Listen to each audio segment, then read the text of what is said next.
Hi, everybody. Welcome aboard our live stream.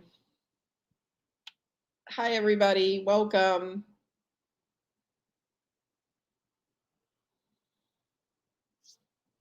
Happy New Year. Happy January. Happy all things. So good to see you all. Hope you are well. Our question for the day is, what is something new in 2022 for you? What is something new in 2022? Happy New Year. There's a lot of things that are still the same. Hi, pandemic. Didn't want you to still be around. But what's new in 2022? Lots of exciting things ahead. So what's something new you've experienced in 2022, or what's something new that's going on in your world? New job, Jan. Yay, tell us where you're working, what's your fancy new title. Can't wait to hear what's new in 2022, because the pandemic is still here in case you haven't noticed. So other than the old, what's new? Tell us what's new in your world for 2022. I want to hear what new things you have. So I have a friend who's pregnant. Today is her due day, so maybe she'll have a new baby for that. But what's new in fundraising, or what's new in your world for 2022? Okay. Oh, Lori, you're getting a new VP of philanthropy. Fantastic. They had someone for a long, long time, a very distinguished gentleman. So Jan is now the Director of Development for the Lewis College of Nursing at Georgia State. Everybody give Jan some love for a new job. That's awesome. Nurses make amazing donors. Jan, don't forget recurring giving and plan gifts with them. Nurses have big hearts. They're burnt out right now. But plan gifts and recurring gifts for nurses. So don't forget those two tippy tips with nurses. Nurses make amazing plan givers. Yeah. Yes. As in Kentucky, Fatin. Yes. I think that. Yes. So that is great. Hi, Nicole. Hi. I love it. New employee assistance program. Judy has a new managing director job at a hospital foundation in Sydney. Oi, oi, oi. I love it. Fantastic. I love hearing about that. We are working on tons of new content, and I have such an exciting thing I can't really tell you, but I can, that we're working on with Ron and his company. Like Ashley is really, really like working behind the scenes right now, trying to get us an exciting announcement for tomorrow. So you added Evertrue at new. Oh, that is so fantastic. Evertrue and ThankView, as you know, merged, two of my favorite companies. Evertrue will just really, really help you lift your fundraising to the next level. And so I'm so happy that you're getting those tools to help your fundraising. So I had a great call today with UNICEF USA. Wow, are they an impressive organization? So we're working on proposals to help people with assessments, but I cannot spill the tea, Melissa. Ashley will kill me, but let's just say it's something we've never done before, not once, not ever. It's content that has been out, but only in person. It's just super exciting. So I'm really excited. So what's going on in your fundraising world? I did a great webinar today with Floyd at Give Butter. That was so much fun. And so what's going on in your fundraising world? It is January. I'm taking my first trip back to the States. Next Thursday, I'm going to see my parents, and then going to the Case District 3 conference in Atlanta. And so I'll be coming back to the United States. So that'll be fun. That'll be interesting to travel again for the first time since June on a hairplane that I kind of missed little bags of peanuts, but yeah. Jennifer, you have a new volunteer program with real interns. Nice new CRM software and a new chief development officer at Central Missouri Foster Care. Wow, the work that you all do is so amazing. I learned a lot about the foster care system through Austin Angels, and I'm just in so admiration. I hope you like your CRM. So, hey, Anita, I'm coming home to Atlanta, girly. I'm coming home to Atlanta. I can't wait to give you a fake, not a fake hug, but like, an acceptable hug. I'm double vaxxed and boosted. So I can't wait to come home to my home district. I'm speaking twice. I'm so excited. It's my favorite thing. And I get to see my parents. So I get a mommy hug and a daddy hug. And so they've been in the snow in Georgia. So I'm going to go see them. Melissa says you've upgraded to RE Next. Very nice. Very nice. Heather, let's see. Give Butter. What was my quick recap? Well, I sing the same tune a lot, and that is don't look at amount, look at behavior. So we talked about first-time donors and loyal donors. It was fun, and we will send out a recording. So if you sign up, you'll get the recording of that one. Ooh, Annie, your first ever donor experience matrix. Ooh, yes, it is where we met, Ashley, and I've kidnapped you ever since. Now you're mine, all mine. My favorite people are at D3, and my favorite thing about D3 is it's the most diverse district in the country, and it's like, and I'm doing a session on diversity, so that'll be fun. So Annie, what's your favorite part of your donor experience matrix? What is your favorite part of it? So I want to hear, like, what's something that you're like super proud to put in. Also, if you have questions, if you have thoughts, what's going on in your fundraising world? How can I help? It's a new year, same pandemic, but new year, new stuff going on. So, okay, so the University of Toledo is going to get a new VP of advancement. Yay. We worked with you guys last year on a fund audit. So, okay, thinking through the layout. I can imagine color coded. I can imagine, different fonts. I don't know. Those are things I dream about. Okay, Melissa, you're in a slump. Okay. So here's how I get out of my slump. I go through slumps just like all of you. I find that the busier I am, the less likely I am to go in a slump. And so what happened is you had this peak at the end of the year. You went down and quiet during the holiday. And y'all, my first week back in January, I kept telling my team, I felt like a brand new baby giraffe. I was unwieldy and a little bit tipsy. I was sober the whole week, but like I just felt like a baby giraffe. Like I couldn't get my feet underneath me. I couldn't get people's names right. It was super foggy brain coming out of a very relaxing holiday. And so how did I bring myself out of a slump? When I worked in fundraising, when I worked for an institution, I always went and tried to be around or remind myself of who I was raising money for. So who are you raising money for, Melissa? And can you get close to a beneficiary? Can you read some impact stories? Can you reinvigorate? For me, in the business side, the new year is always intimidating because all your reports start off with 000, 000, 000, 000. So, you work really hard to not make those zeros, but also I think about what does my audience need from me? And it took me a little while to wind into the year. Again, like I said, I was like a baby giraffe, just kind of sliding all over the place like I'd just been born. What can you do to think about getting that focus back in your work? And so I'm looking up a video for you because you work with, because you're at a university and you support students. So I'm going to find it. It's the most amazing video. I really like it. And I'm going to send you the link to it.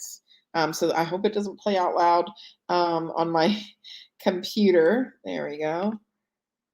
There's a video that'll give you a boost if you work with students. So I just posted, it's an oldie but a goodie. And if you need inspiration, go watch some Kid President videos. Again, sometimes I get inspiration from elsewhere. Oh, speaking of which, and then I'll get to your, Sandy, I'll get to your question. I don't want to ignore you. So the other day, I'm scrolling through LinkedIn, through Netflix, not LinkedIn. Why would I do anything professional? I'm scrolling through Netflix and it says coming soon season 3. And I was like, of what? And it's this show called Afterlife. And it has Ricky Gervais in it, who I think is hilarious. And I have a lot of British friends on an island here, and their sense of humor is hilarious. So I thought, well, I'll just watch an episode and see if, if they're doing season 3, it must be pretty good. Y'all, Afterlife, Afterlife on Netflix. You will cry. You will laugh. If you don't like bad words, don't watch it, because they use the C word all the time, and the way they use it is amazing. I cried. I bawled my eyes out. I binged all, and then I just got season 3 and binged the hell out of that. It's 20, 30 minutes. It's short. It makes you cry. It makes you laugh. It is inappropriate. It is just brilliant. And I see that Julie, you like it too, which makes me feel like I'm not the only one. I just have been, okay. So every now and again, you need a show to binge. So binge yourself that one. So Sandy says, our donor wall must come down. It's physically unsafe. And we're reimagining it. Question.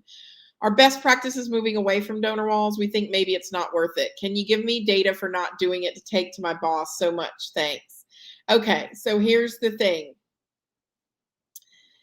And don't tell any of the vendors out there, because I still love them and I still think they're great partners.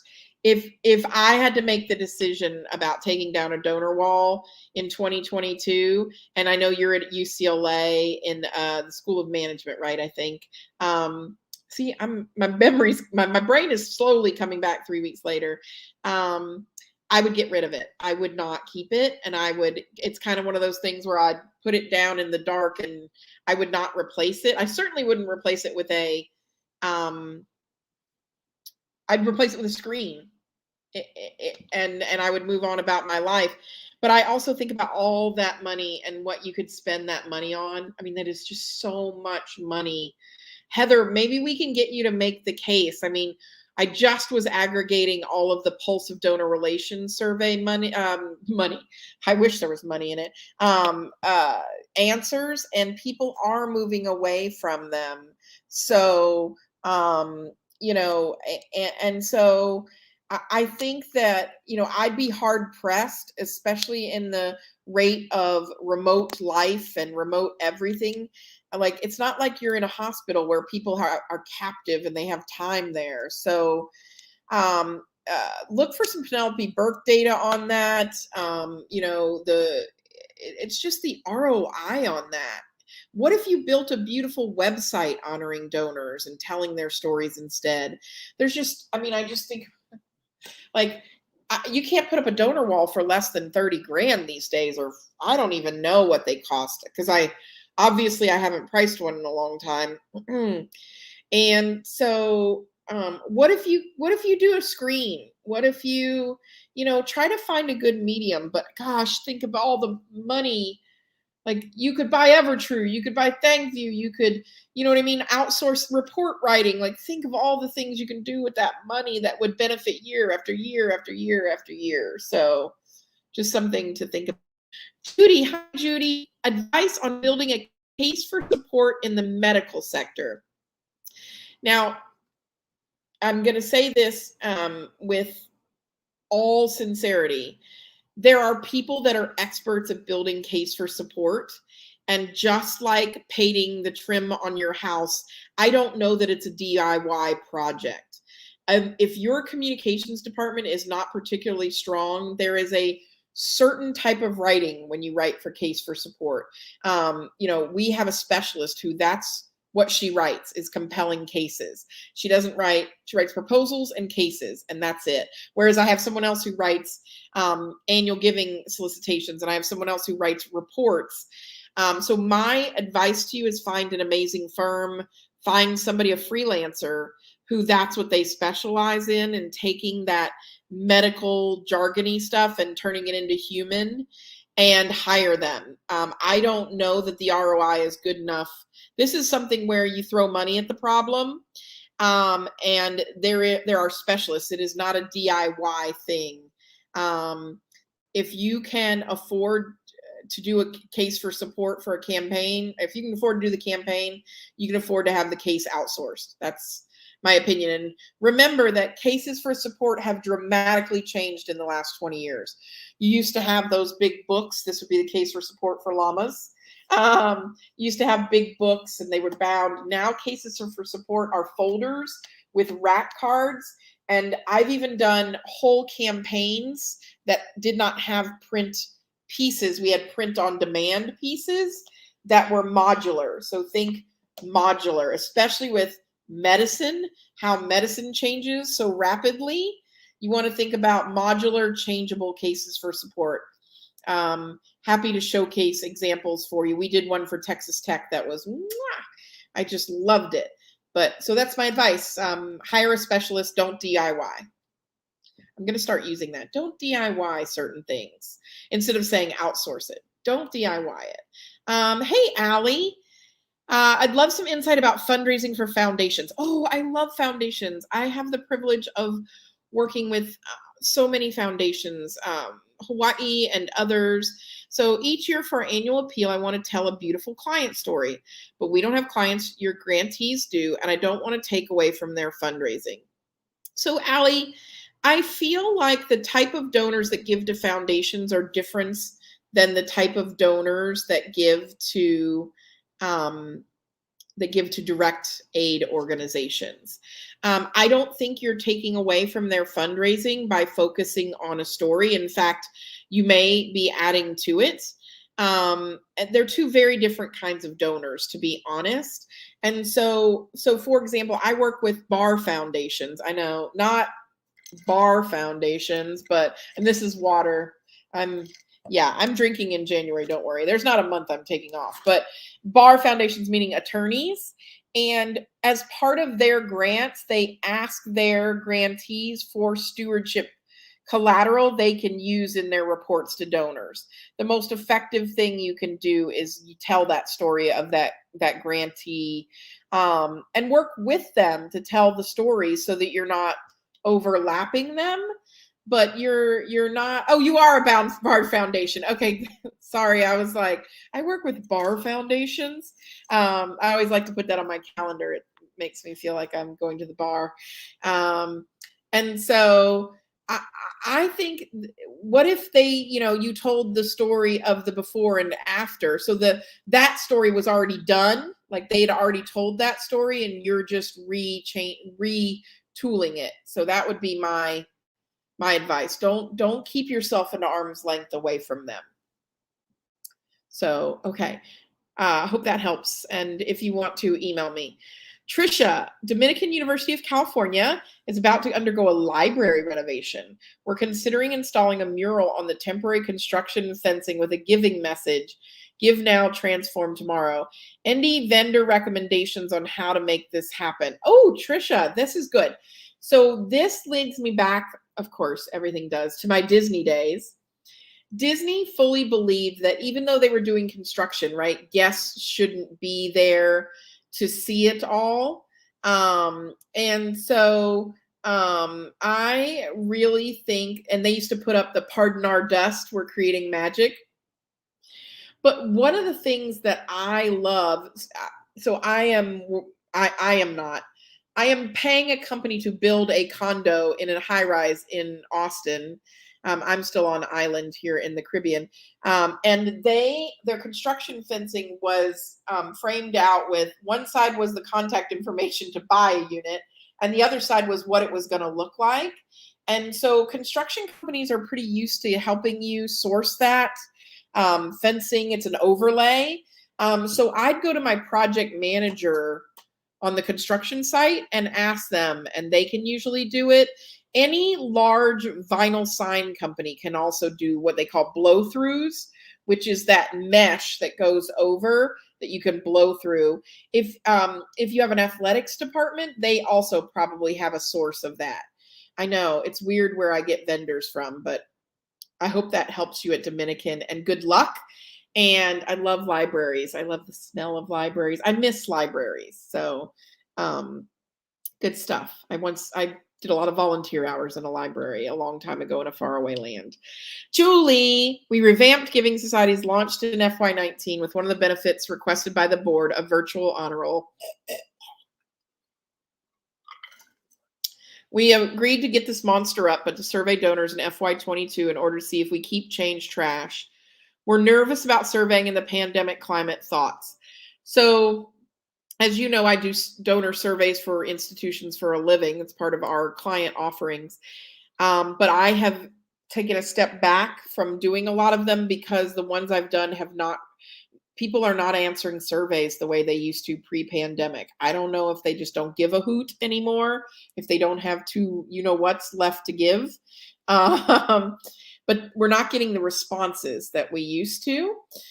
The question I ask is, and if you want to do a survey, fantastic. I'm worried about your response rate. But the question I always ask is, does listing you in the honor roll help you make a decision as to whether or not to give? That's the question. Not, do you like seeing your name in print or online? Not, but does the listing in the honor roll affect your decision to give? And I can tell you that it is absolutely waning even more so. Like when I compiled the pulse data, I mean, just it continues to fall off a cliff. And again, Julie, if I were you and knowing where you work, I would bring up that it is absolutely in contradiction to diversity, equity, and inclusion. Usually when I've been throwing that card around lately in terms of, hey, this doesn't jive with our commitment to diversity, equity, and inclusion, people take it a more serious pause. Oh, and OMG, you guys, Matthew Helmer and I have been working on DE&I Part 2. The series includes how to hire for diversity, what to do when your donors' views on diversity don't align with your organization's, how to handle scholarship students, and more. And y'all, the content is fire. We have been working on the weekends building slides. I cannot wait for it to launch in February. But first, I have to get this superty duperty big surprise out of the way tomorrow, and then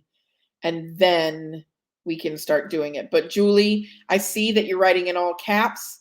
Let me tell you how effective that will be, especially at your institution where I support a fund for diversity, equity, and inclusion and get emails from the person in charge of that department. So, mwahaha, mwahaha. So, there you go. Let's see. Okay. Allie's got some story. Okay. Tim, donor walls seem very hot as an architectural element in capital projects. Times change. The previous org had a glass wall in the lobby, God help them, and printed up a clear high-tech contact paper thing. Oh, yeah. That's vinyl lettering. Yeah. They moved it to the conference space. Panel screens, which can be updated easily and cheaply, is way to go. We replaced a 30-year-old fugly donor wall. Y'all, there are some, I wonder sometimes what people were thinking. With the beautiful display that you can see at the top left square on this page, features 5 stellar alumni. It's such a delight when you walk in the building. Nice. Okay. Sarah, oh, Sarah, hi, go Cox. When a capital project costs $1 million to build the building, what's the amount I would ask for putting a name on it? Oh, well, I have an entire formula for namings, and myself and Darnell Hines and Mary Solomons all came up with it. I mean, it was in a Case Currents article back in the 2000s, I want to say. So it's not just what it costs to build the building. It's what so It's what's going to happen in the building. So to me, it's not just the bricks and mortar, but you also have to furnish the building. So for example, if I have a bricks and mortar classroom, um, that for an English classroom, that's $100,000 and the furnishings are 20 grand, I'll name that for 150. But if I'm building a classroom for biology or molecular um, neuroscience, that classroom is probably going to be $500,000 because of the equipment in it. So it's not just physical space; it's the equipment in it. It's also the what I call, if I'm on a campus, it's the panache and visibility of that space. So, for example, if I'm at a university, I have a visibility score, and that's a multiplier. That's a multiplier on my amount. So if it's center of campus, if it's the admissions building, if it's in a heavily trafficked area, that gets itself a multiplier as well. So if you have a building costs $1 million, I don't know what the building's going to be used for. If you can give me more information, I can give you off the top of my head. But I do all furnishings, fully built out, because also at the beginning of construction, they say it's going to cost $1 million. At the end of construction, it's 1.25. So you also have to account for there, and it never finishes on time. Says the girl who's building a condo in Austin, who I'm not they're like, "Oh yeah, we're gonna have you in there maybe summer or fall." I'm like, "I'll see you in 2023."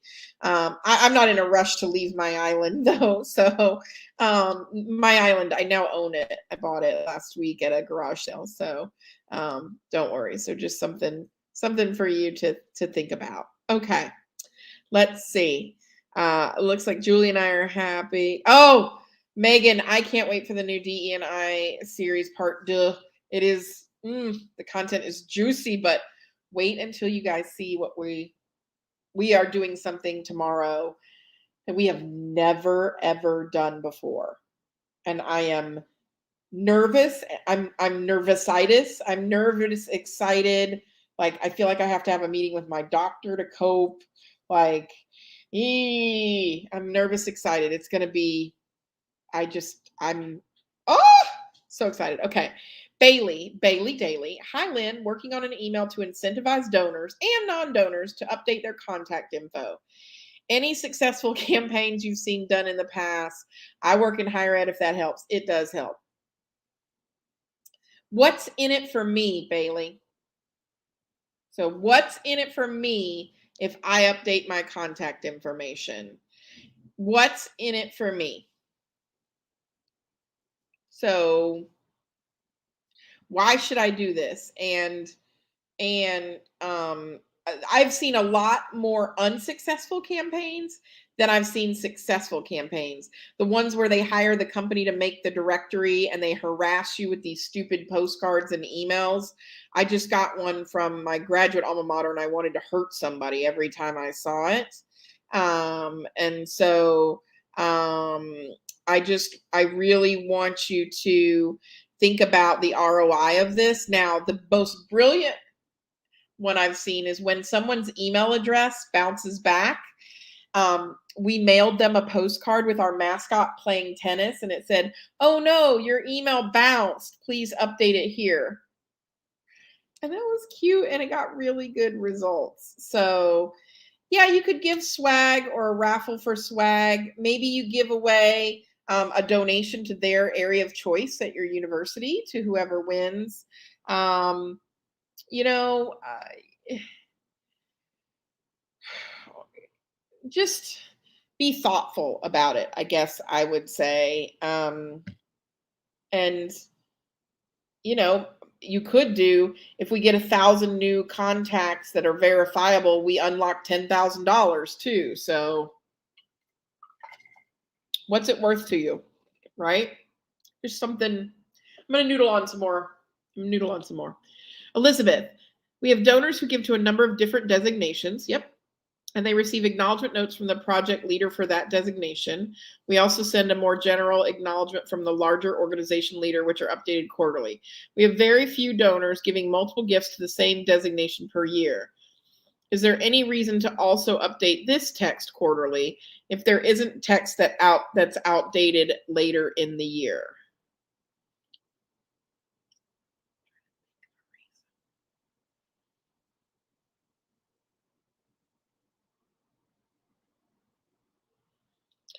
No, I don't think so.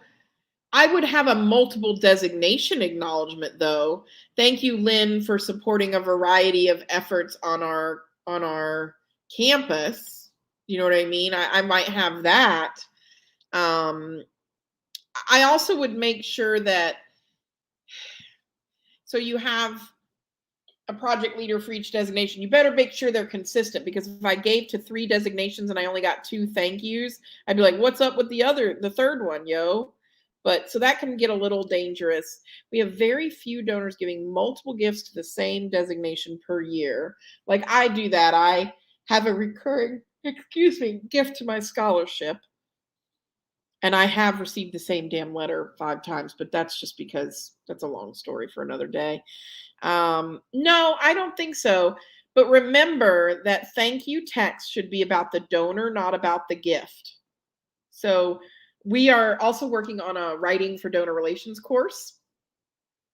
Um, I know we're doing a lot of work on the weekends. And in it, we have a whole module on I don't need to thank for the gift. I need to thank the donor for the type of person they are. So would I rather get a thank you note about how wonderful I am or how much money I gave, right? So just something to think about. Yeah. Yes, Sarah, there's a magical equation. I have it in my files and everything, but also if you need help, you know my email address. So Judy, also starting a bequest program for a hospital. Any shining examples to share?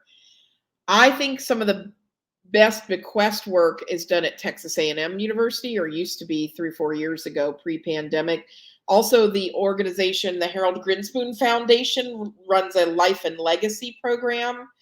Um, uh, Mayo Clinic does a great bequest program. I'm trying to think healthcare. Num num num num num num. Num num num num. Num num num num. That's me. Num num num num. Ashley, can you put in the comments when we're launching the DE&I part deux and when we're launching the, okay, you already got it. Okay, Katuri. Oh, Katuri! Happy belated birthday, baby girl. They have just such a great plan giving kit. I mean, they really do it well. Oh, University of Colorado Anschutz Medical Center.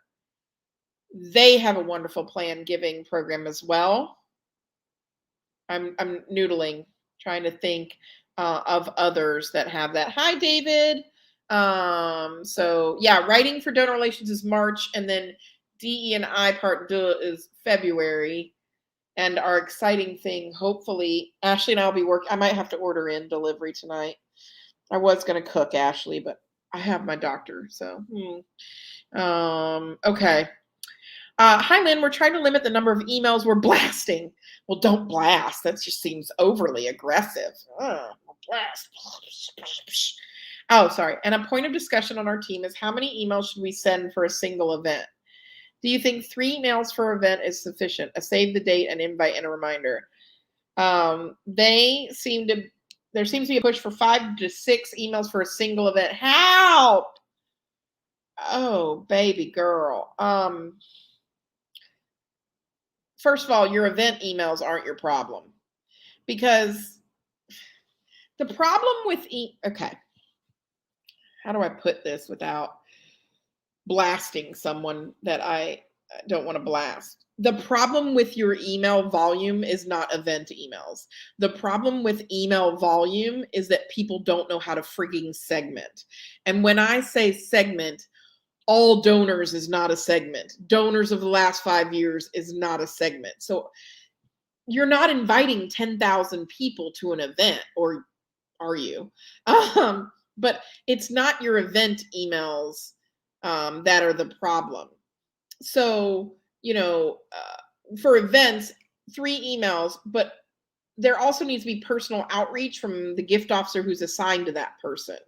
So they should be doing calls and individual emails. So again, remember that email's not the issue. Email burnout isn't the issue. Good emails are the issue with good segments, excellent subject lines, and targeted audiences. And the reason I know that is because Ashley, my chief marketing officer here at Donor Relations Guru, we can send more emails and have more engagement. Sometimes when we do less emails, we have less engagement. So it's not the volume of the emails, it's who you send them to, and is it targeted? So I'll give you an example of an email that we recently sent out. And Ashley, just close your earmuffs so that you don't know that I'm giving away our company secret. So we obviously have a webinar subscription. I love it. I want everybody in the world to have our webinar subscription. It's fantastic. And so after the January webinar, I said to Ashley, because, oh, by the way, I come up with these ideas at 2:00 in the morning, and I don't text Ashley. I text myself, and then I tell her the next day. I said, you know what we should do? We should send an email to everybody who took a webinar last year or had the subscription last year and say, we noticed you weren't at this year's first webinar. We missed you. Why don't you sign up, and here's a coupon, for basically one webinar free since you missed the first one, but you can still have access to it once you buy the subscription. And she was like, oh, that's good. So rather than emailing, like we have a really large list, but we emailed a segment of people and targeted them with a offer that we thought they would like. And lo and behold, when we sent it, people were like, oh my God, I haven't signed up, or thanks for reminding me, or there is value in your webinars. And so a targeted audience. So you can't segment too small. I mean, I've done segments of 10 or 12 people in donor emails before. I've done segments, like if you're scrolling through spreadsheet after spreadsheet of, the best thing you can do is personalized, customize subject lines, use the donor's name in them. So I'm sorry to go off on such a, I'm obviously passionate about this because I get so many crap emails from nonprofits. I mean, I just received one today that is awful. And it says, it's from an institution, and it says the name of the institution, values survey. Whereas the other email I received is, Lynn, you are a special part of the Whitworth family. Now, which one of those two do you think I'm going to open? Right? Come on. We got to do better. And so 5 to 6 emails for a single event is not best practice. I'm trying in the new year not to say things like wackadoo, but that's what I mean.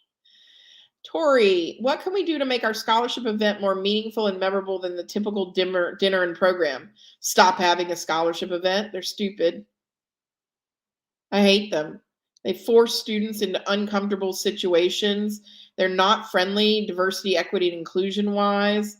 Donors don't own students. They don't, it's not the student's job to do the thanking. I did an entire webinar on this in our DE&I series, and we'll continue. We're doing phase 2 to show you what some schools have done to change. But this whole idea that I'm going to make you come to this big fancy dinner and meet these benefactors is such crap.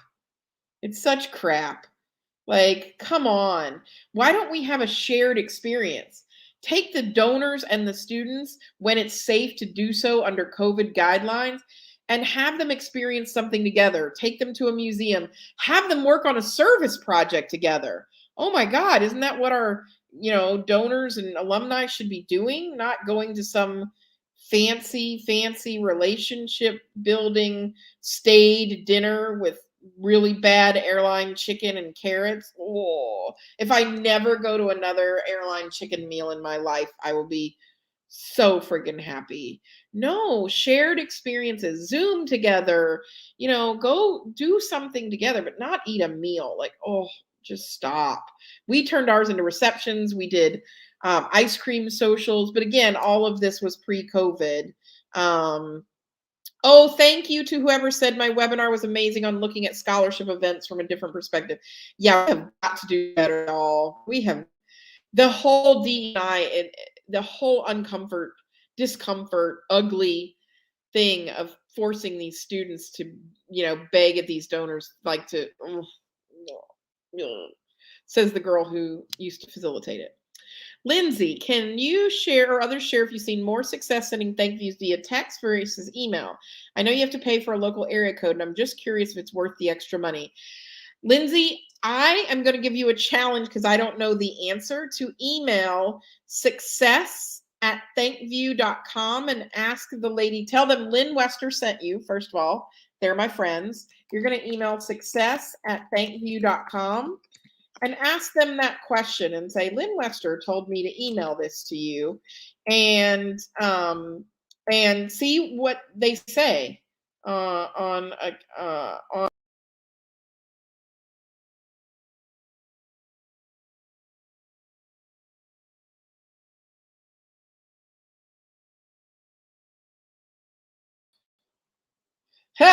I must have messed up. Sorry about that.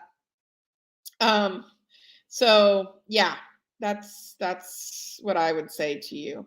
Talk to ThankView. They know their data better than I do even. So Emily says, I think it depends on your response to emails. Yep. Right. Totally. Cassandra says, we are struggling so hard with segmenting. People don't understand what a segment really is. Emily, what's the smallest reasonable size for an email segment? Two humans? 2 humans? Too small? No? I would say 20 or 30 people. Yes. The take a look at your data request to make sure an invite to a local alumni event isn't going to everybody in the system. I can't tell you how many universities I've donated to that are not my alma mater because it's my business. I'm interested in something they're doing, who send me game watch parties or alumni gatherings. I'm not an alum. And I swear, travel programs. One even sent me the ability to vote on their alumni board of directors. I mean, just no bueno. I mean, just not good at all. I mean, segment. And if you don't know what segment I fall into, ask me. Ask me.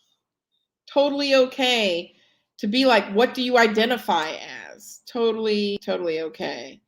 So Tim's got an event volunteer issue. Then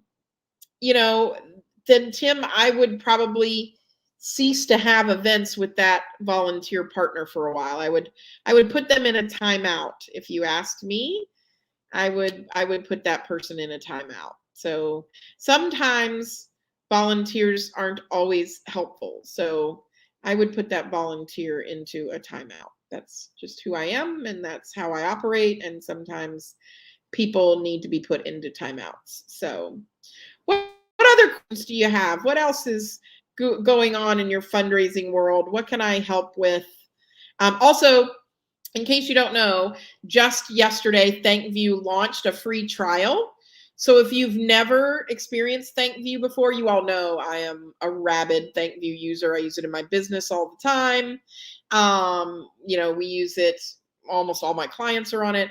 They have a free trial now. So if you ever wanted to know what it was like to have ThankView, get yourself a free trial. And send a bunch of thank yous. You've got like 2 weeks to do it, and I can't wait to see what you come up with. So what else should I be saying, Ashley? I feel like now she posted a link to it. I love it.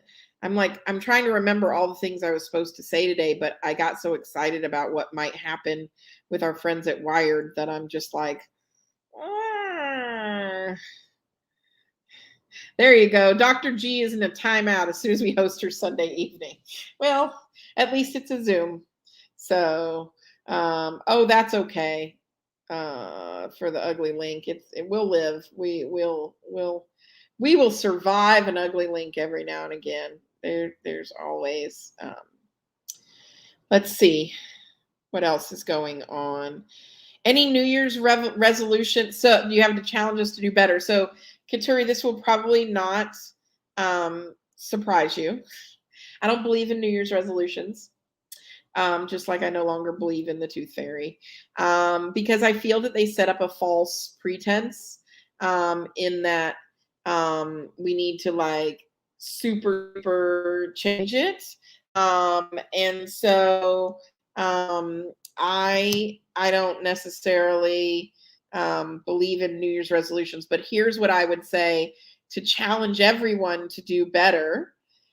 I think that the important thing is to um, renew your purpose and sit in that purpose. You pick a word every year. I pick a word every year as well. Last year was thrive. For me. I've had balance as my word before. I've had achieve, yeah, goals and intentions. I've had um all of those, uh so I love that. I think this year, my my word is leap. So leap is my word this year. I'm going to leap. I know it's a mystery, but I'm leaping. So stretching. I thought about stretching. So, but I chose leap. I'm going to leap into some things. So, um, yeah. Why leap? Because I have a tendency to, unless hi Kevin, no, it's absolutely safe. I don't leap. I don't leap with my body. I don't leap in my personal life all the time. And so I've leapt into Pilates practice now. I go 4 times a week. And so I'm just trying to take more leaps and less steps. So this thing that we're about to launch is a leap, and I'm scared poopless, but I'm decided to just leap, kind of, and not lean in, leap. So I don't know. That's me this year. You all can pick your words. I love it. Emily, thank you. Question: do you record your videos live, or do you pre-record them so you can edit them? 6 of one, half a dozen of the other. Depends on the mood. I think spontaneous is best. The moment you start scripting and stuff. Yes, ThankView and Otter work together. They both can be recurred annually or every 2 years. It's totally up to you. And we would love to have UCLA on Otter. We now have a whole team committed to Otter at ThankView, and so it's awesome. Let's see. Katuri, what's your word? I want to hear your word. Want to hear it. So let's see. I read somewhere about a development officer who had a goal to write 2 letters a day to their donors. Ooh, that's not a lot. I have a goal to write 2 letters a week. I don't think that's a lot. So I used to start my week in gratitude by writing 5 handwritten thank you notes, and I used to end my Fridays, otherwise known as the least productive time in the university calendar, Friday afternoons. I used to write 5 handwritten thank you notes, not just to donors, but just to clients and people all over the place. And that practice really grounds me in gratitude. So 30 minutes a week or an hour a week, you can do it. I have faith in you. So Heather, I'm currently temping in the annual fund office of a business school. We're doing a scholarship drive for the 75th anniversary of the school. We want to meaningfully thank the donors that step up and do a scholarship gift in this drive. Any suggestions? Anything but a tchotchke, Heather. I think a genuine thank you is all that those people need. And I also think that sometimes we think that our anniversaries are more important to donors than they actually are. So that's just my honest opinion. They don't need anything, just a meaningful thank you. And then if they're stepping up to sponsor scholarships, it'd be great if you could partner with a scholarship recipient and provide impact. So, Christina, health, very nice. Lindsay, can you provide a resource that shares salary info? Yep. We have some of it in our Pulse of Donor Relations survey, but if you can narrow down if you can tell me industry, level, and area of the country or world, I can tell you what the salary should be. So just pop that in the chat and I'll tell you. I'm a one woman, but I also have 3,000 respondents in survey data. So yeah. Ooh, faith. That's a good one. Let's see. Hey, Erica. Our group's still largely working remotely. I know. It's become painfully obviously lately that our teams are working in silos. How do we overcome this? More virtual meetings. I don't think it's more virtual meetings as much as it is collaboration time in space. So my Whitworth people, what they do is they schedule office a Zoom, and you can work on mute and you just work together and you can ask cross-departmental questions when you have them. I think the thing to do is not a meeting, but a project that you need to work on together. So in order to get people out of their silos, you need something to do together. So you got to row in the same direction together. So what's a project, work or non-work related, that you could all work on together? So that's my suggestion. Serenity, Katuria. I like it. I like it. Okay, you've got a new goal of 10 letters a week. And again, it could be a note card, right? Like I'm pulling out, I have a jar. I have a jar on my table where I keep all the lovely notes that are sent to me. It doesn't have to be long in order to be good. It can be simple. It doesn't have to be long to be good, right? So again, it can be really simple. So just something. Okay, hospital foundation. So hospitals pay more than higher ed. Higher ed pays more than nonprofits. Midwest, big city or not? That helps me. Years of experience in donor relations, 4. But 16 years. And what's the title? What's the title of the job? I don't know anything without the level of the job. And how much money do they raise a year? So give me that information. Is it a director of donor relations position? Is it a St. Louis? Okay, that makes a difference. Also, if you're looking for a job, we have an amazing gigs board that is chock full of great positions. And if you haven't posted your positions with us, what are you waiting on? It is super cheap and people are getting jobs off our gigs board. Donor relations manager. Oh, so small. Probably 60. But they should be posting the salary on their job posting. Just you, no team. 60. Unfortunately. Yeah. May not be the answer you wanted to hear. Sorry. Hey, Travis, how are the kids? My best friend's husband. He's a great drummer. Ashley's posted our gigs board. Remember, we post jobs, we hire, we also do coaching. Angie is our coach and she helps people find jobs like that. So if you're making more than that, be happy and blessed. Are you asking if you should ask for a raise? When's the last time you got an increment above 3%? And multiply that by the number of years it's been. So growing up too fast.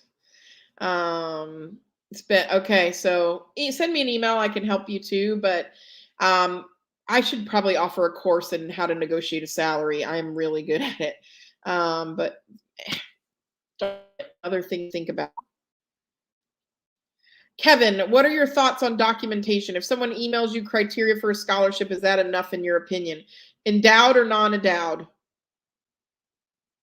Endowed or non-endowed, Kevin? If it's endowed, no. If it's non-endowed, yes, you can do an email. So just something to think about. My current title is Fund Development Coordinator. What the heck does that mean? I'm the only fund development staff in the org and the first fund development staff the org has had. I'm hoping to ask for a new title, but I'm not sure what to ask my new title to be. Fund Development Coordinator doesn't really tell me anything. So I would want the word fundraising in there. Emily, or philanthropy maybe, or generosity. And coordinator means you coordinate things, doesn't mean you do the things. So endowed gift agreement, Kevin, you got to have a double signed, it's a dual agreement, your institution and the donor. Sorry, I'm going all over the place. Director of development and alumni relations at a Boston medical school.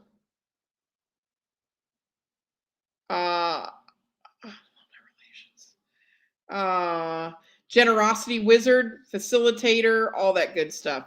Yeah, Emily, chief generosity officer. I don't know, something like that. Why not? Tim, you're in six-figure land, or that position should be in the six-figure land.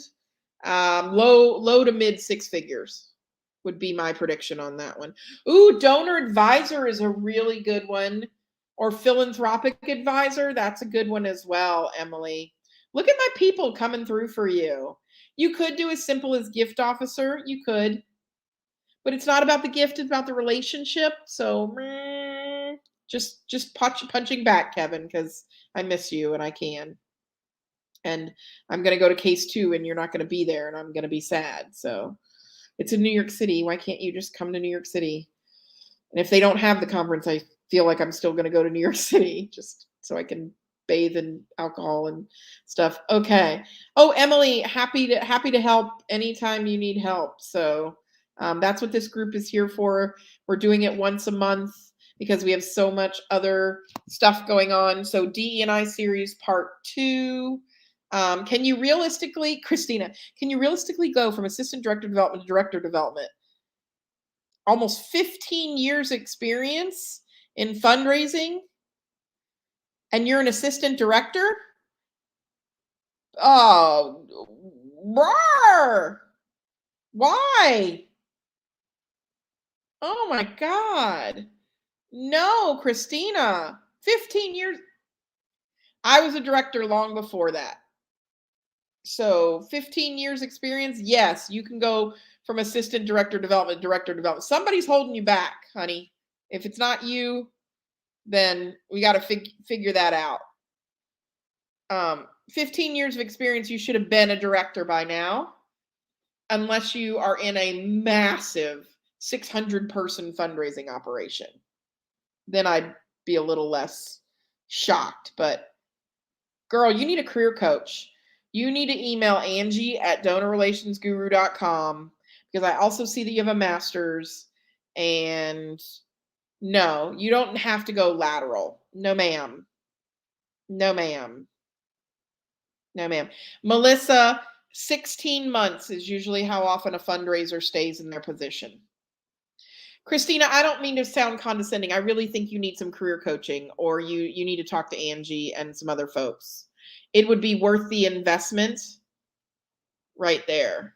It does depend on the organization, Melissa, but the Great Resignation and early retirement have hit fundraising very hard. Before you go for a CFRE, Christina, spend the money on yourself to get career coaching. You can push back on that, Kevin. I'm talking not just higher ed, though.